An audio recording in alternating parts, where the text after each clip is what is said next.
கோவை மாவட்டம் கவுண்டம்பாளையம் சட்டமன்ற தொகுதி அதிமுக வேட்பாளர் பிஆர்ஜி அருண்குமார் பாலமலை, நாய்க்கன்பாளையம், கோவனூர் உள்ளிட்ட பகுதிகளில் தீவிர வாக்கு சேகரிப்பில் ஈடுபட்டார்.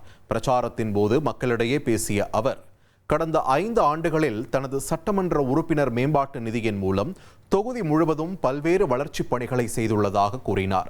மேலும் மத்திய மாநில அரசுகளின் நலத்திட்டங்கள் தடையின்றி மக்களை சென்றடையவும், எடப்பாடியார் அறிவித்துள்ள திட்டங்களை செயல்படுத்தவும் இரட்டை இலை சின்னத்திற்கு வாக்களித்து தன்னை வெற்றி பெற செய்யுங்கள் என்று அவர் மக்களிடம் வேண்டுகோள் விடுத்தார்.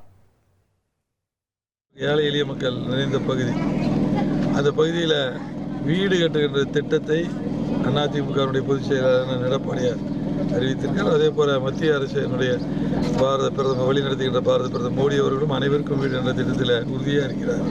அந்த திட்டத்தை கணிசமான வீடுகளை பெற்று அந்த திட்டத்தை இந்த பகுதி மக்களுக்கு அந்த குறையை போக்கின்ற வகையில் அதையும் நாம் செயல்படுத்துவேன் என்பதை இந்த நேரத்தில் தெரிவித்தேன். இனி செல்லும் இடமெல்லாம் செய்தி. தந்தை டிவியின் வாட்ஸ்அப் சேனலை ஃபாலோ பண்ணினா செல்லருக்கும் இடமெல்லாம் செய்தி.